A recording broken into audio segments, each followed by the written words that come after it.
The Indiana Fever were supposed to be the WNBA's crown jewel, the franchise that carried the league into a new era of hype, ratings, and relevance. They had Caitlin Clark, the most talked-about rookie in women's basketball history, and Sophie Cunningham, the firebrand veteran who was not only a voice for the team, but the heartbeat of their locker room. If you're here for the real story and not the filtered version, subscribe. And if you're sticking around for the next meltdown, you better definitely subscribe. This was supposed to be the story of resurgence, of transformation. Instead, it's turned into a nightmare. Now, after Sophie Cunningham's brutal, season-ending injury and Caitlin Clark's continuing absence, we're looking at whispers, no shouts, about both players walking away from the WNBA altogether. And if that happens, the ripple effect won't just sink the Fever. It could shake the entire league to its core. Let's rewind to the moment everything unraveled. Sophie Cunningham, chasing down a play with her trademark aggression, collides with Bria Hartley. Sophie crumples. The arena goes silent. And as fans and teammates look on in horror, cameras catch Hartley smirking as she walks away. Whether it was nerves or arrogance, it didn't matter. The clip went viral. Suddenly, Hartley wasn't just another veteran guard. She was the league's new villain. The diagnosis comes in: MCL tear. Cunningham's season is done, and with it, the Fever's fragile chemistry collapses. Now, Sophie wasn't just another role player. She was the enforcer, the emotional leader, the one who wasn't afraid to talk back to refs, to spark her team when they looked flat, to call out nonsense on her podcast, Show Me Something. Without her, the Fever aren't just missing points on the board.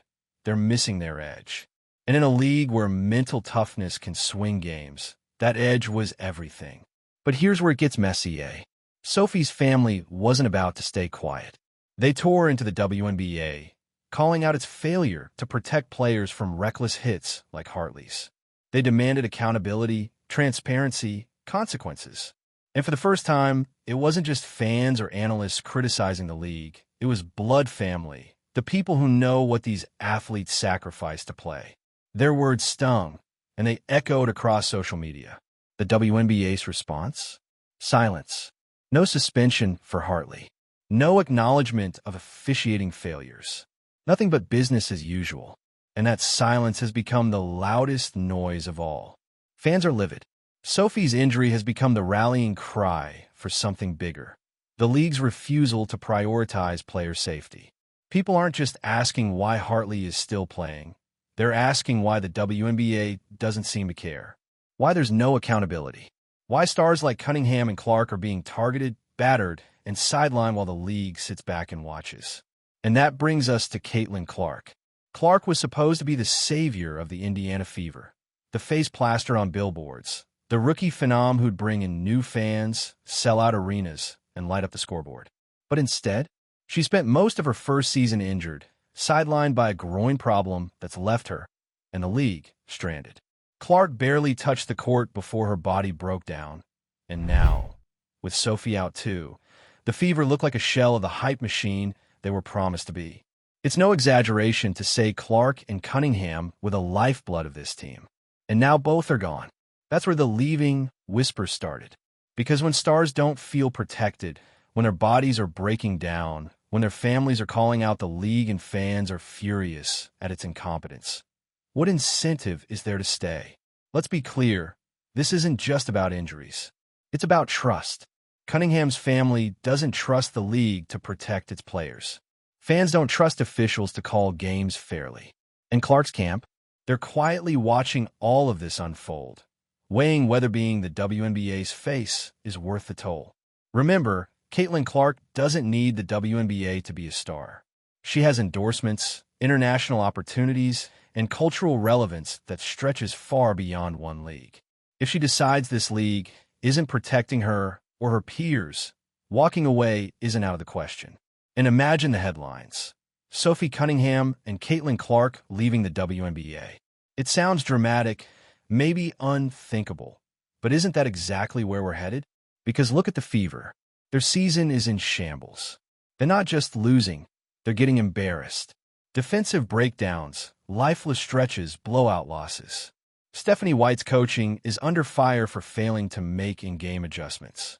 Aaliyah Boston, once thought of as a rising star, has looked passive, leaving fans wondering if she has the mentality to carry this franchise. Natasha Howard? Turnovers, sloppy play, and an inability to step up when it matters most. The Fever aren't just beaten, they're broken. And without Sophie's leadership and Clark's stardom, there's no glue holding this mess together. The rumors swirling now? Civil rights investigations, legal action, families threatening to step in and demand reform at the league level. This isn't just basketball drama anymore. It's becoming a systemic crisis. The officiating has been called inconsistent at best, negligent at worst. The league's punishments for player criticism have made it feel more like a dictatorship than a partnership. And with Sophie's voice now silenced by injury, fans are asking, who's left to hold the WNBA accountable? Bria Hartley, meanwhile, is a walking controversy. Her reputation as a dirty player has solidified. Fans are openly asking why she's still in the league, why she hasn't been suspended, why her reckless style is tolerated while outspoken voices like Cunningham are fined into silence. Hartley might not have intended to hurt Sophie, but perception matters more than intent. And the perception is brutal. She's a repeat offender, and the WNBA is enabling her. The Fever's dysfunction isn't just a team problem anymore. It's a league problem. The WNBA bet big on Indiana as the torchbearer for its future. And now, the Fever are the biggest disaster of the season. So let's play this out. What happens if Clark and Cunningham do leave? The Fever implode, obviously. But more than that, the WNBA loses the two players most symbolic of its identity crisis. Clark is the promise of the future, the golden rookie meant to carry the league into mainstream relevance. Cunningham is the gritty truth teller, the one unafraid to call out the system's flaws. If both walk away, what's left? A league that silences its truth tellers and breaks its stars. Fans are already disillusioned. They're asking why they should buy tickets if the players they come to see are constantly sidelined. They're asking why they should trust a league that punishes honesty but excuses recklessness. They're asking if this league, as it's currently built, even deserves their loyalty. And you know what? Those are fair questions. Because right now, the WNBA isn't just failing Caitlin Clark or Sophie Cunningham. It's failing itself. It's failing to build trust, to protect its stars, to hold itself accountable. And unless something changes fast, unless there are suspensions, reforms, acknowledgments, those whispers about players leaving might become reality. This isn't just a Fever crisis. It's a WNBA crisis. Because here's the truth. Players have power now. Social media, podcasts, endorsements. They don't need the league as much as the league needs them.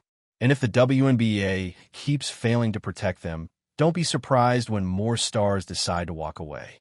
The idea of Caitlin Clark and Sophie Cunningham walking away from the WNBA isn't just some tabloid rumor.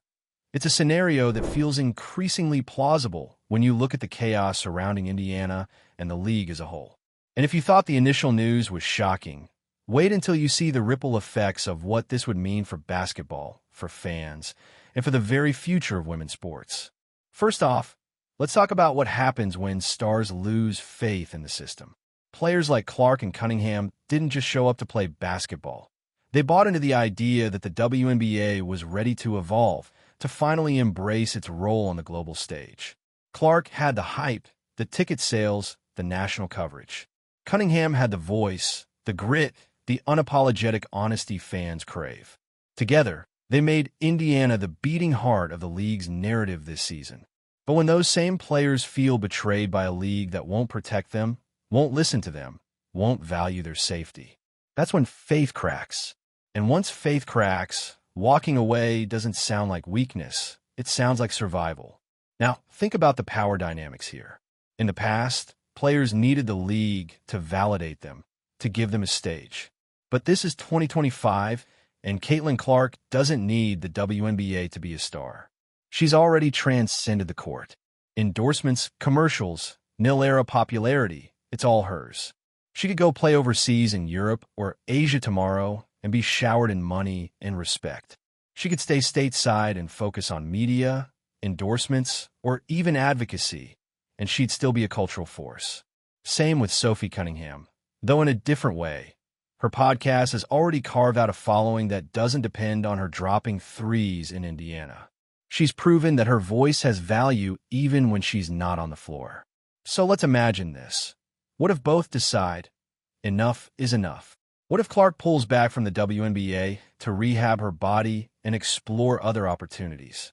What if Cunningham doubles down on being a media personality, a truth teller for the sport rather than a silence player within it?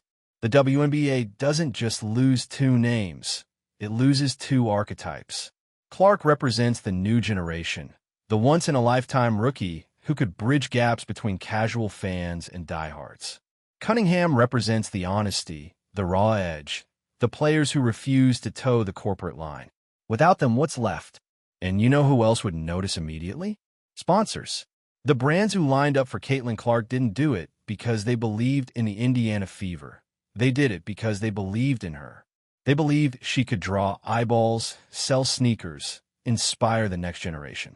If she bails, even temporarily, that shine fades. Cunningham, too, represents a different type of brand value, authenticity. She connects with fans in ways the league's polished PR machine never could. Her walking away would send a chilling message to potential sponsors. If even outspoken veterans feel muzzled and unprotected, why throw money at a system so dysfunctional? And then there's the fan base.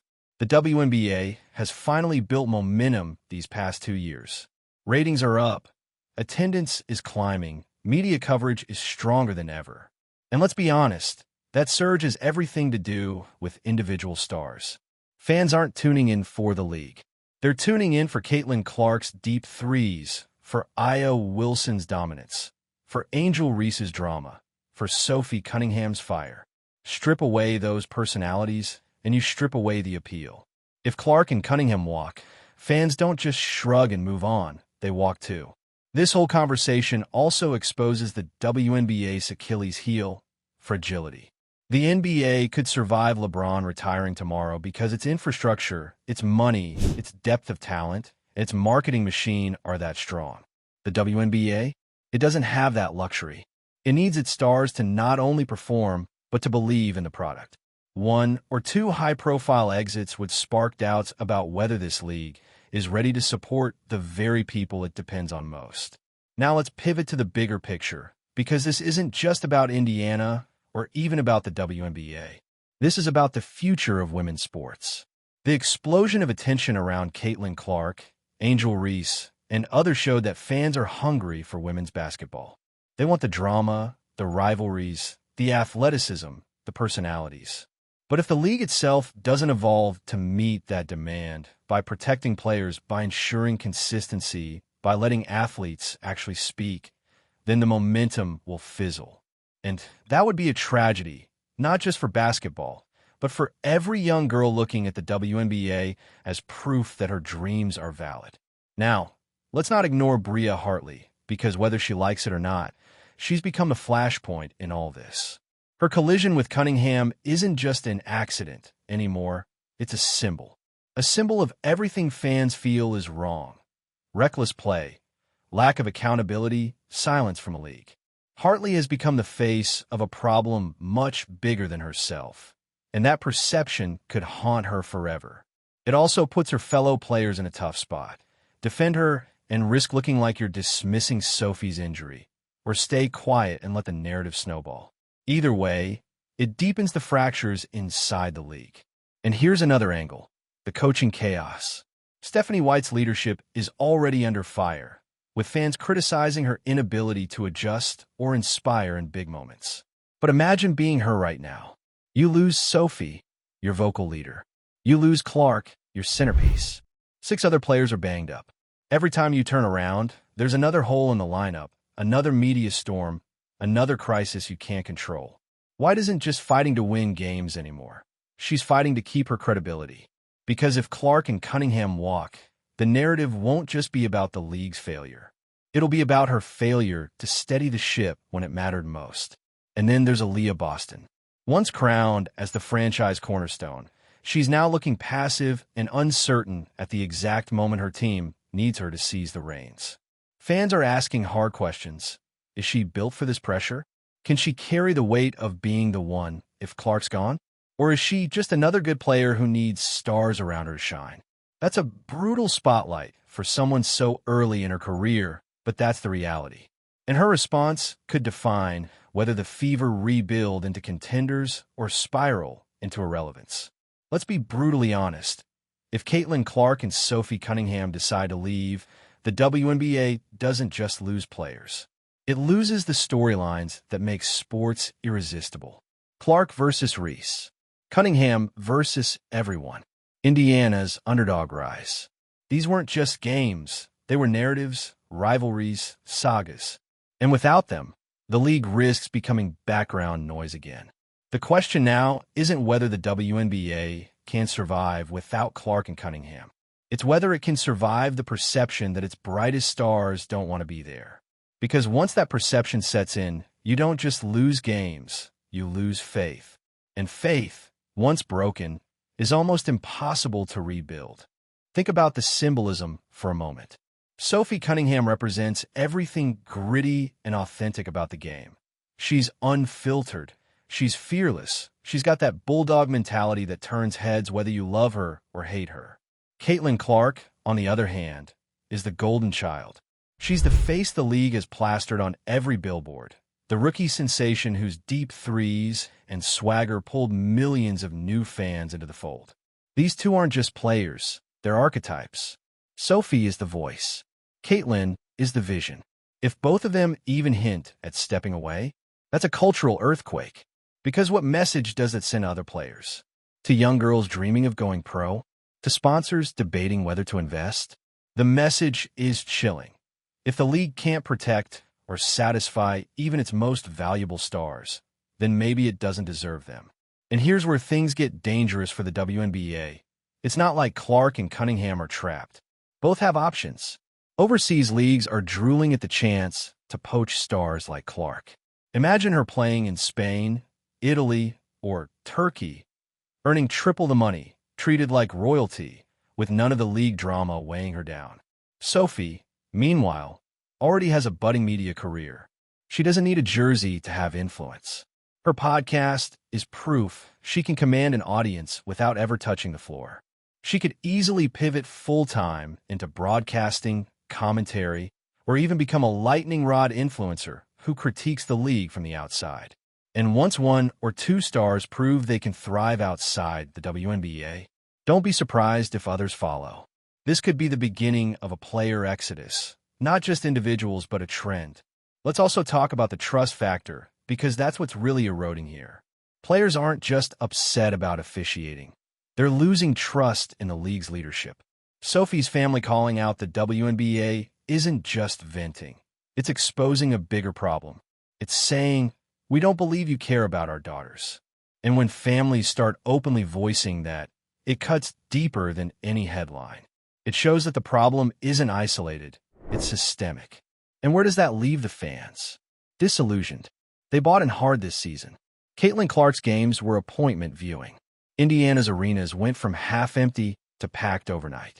Merchandise was flying off shelves. For the first time, it felt like the WNBA wasn't just surviving, it was surging. And now, fans feel duped. They signed up for excitement, rivalries, and star power. Instead, they're watching blowouts, injuries, silence from the league office, and rumors of their favorites walking away. That's not just disappointing, it's demoralizing. And here's the kicker.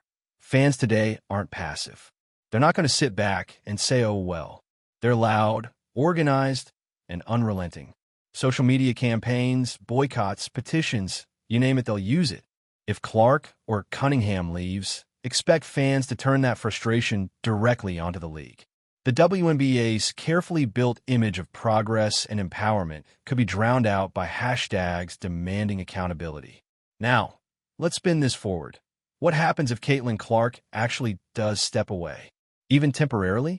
The ripple effect would be brutal. Broadcasters who banked on her games to pull ratings? They'd see numbers tank. Teams that were circling Indiana on their schedule knowing Clark would pack arenas for away games? Suddenly, those ticket spikes vanish. Sponsors who signed deals with the Fever or the WNBA under the assumption that Clark would be the centerpiece, they'd start pulling out, or at least renegotiating. It wouldn't just hurt Indiana, it would cut into the league's bottom line everywhere. And if Sophie Cunningham leaves too, that's the authenticity angle gone. Fans love her because she's real, because she's unfiltered. Losing her means losing one of the few players willing to risk their careers to speak truth to power. And without her voice, the league gets quieter, safer, blander, which might be what executives think they want. But fans know better. Fans want messy. They want fire. They want players who bleed for the game and tell it like it is. Without Sophie, that edge evaporates. But here's an even scarier thought. What if these two leaving sparks a domino effect of doubt among other stars? Angel Reese, for instance, thrives on drama and headlines. If she sees Clark and Cunningham deciding the league isn't worth the risk, what's stopping her from leaning harder into her brand than her game? Aya Wilson, the reigning queen of dominance, has options too. Overseas teams would throw money at her, and she already has the resume to walk away whenever she wants. If the WNBA doesn't fix its systemic cracks now, it risks creating an environment where staying feels optional instead of essential. And let's talk about that word, systemic. Because the problems aren't just, oops, a bad game, or oops, an injury. They're baked into the structure. Inconsistent officiating that leaves players unprotected. A punishment system that finds voices like Sophie while letting reckless hits slide. A PR machine that tries to polish away controversy instead of addressing it. These aren't accidents. They're patterns. And patterns are harder to fix than one-off mistakes. Here's another angle fans are whispering about, the legal one. Rumors of civil rights investigations and lawsuits aren't just internet chatter. They're real possibilities. If players and their families believe the league is fostering unsafe environments or punishing players for free speech, that opens the door for legal scrutiny. Imagine the headlines, WNBA under federal investigation for players' safety failures. That's not just a bad look, it's a brand killer. And the Fever specifically? They're in free fall.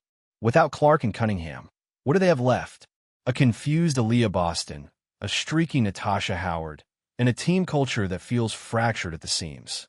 Their season's already toast, but the bigger danger is their future. How do you build when your two biggest stars are out and potentially gone? How do you convince fans to keep buying tickets when the product looks this broken? The truth is, Indiana has gone from being the league's flagship project to its biggest liability. And unless something drastic changes, they might drag the whole WNBA down with them. So here's the million-dollar question. What does the WNBA do? Do they overhaul officiating, create transparent safety protocols, and start embracing player voices instead of silencing them? Do they suspend repeat offenders like Bria Hartley to send a message? Do they publicly acknowledge their failures and rebuild trust? Or do they keep their heads buried in the sand, praying Clark comes back, Sophie quiets down, and fans forget? If Clark and Cunningham leave, the WNBA doesn't just lose two players. It loses its credibility, its momentum, its future. So let me ask you, if you were Caitlin Clark, would you stick around in a league that feels more interested in silencing you than protecting you? If you were Sophie Cunningham, would you sacrifice your voice just to keep wearing a jersey? Or would you take your power elsewhere, knowing you'd be heard, respected, and valued? Whatever your answer, one thing's certain. If they leave, it won't just be a loss. It'll be a reckoning. And the WNBA will never be the same. And you already know, we'll be here narrating every twist, every fallout, and every shocking announcement. See you at the next meltdown.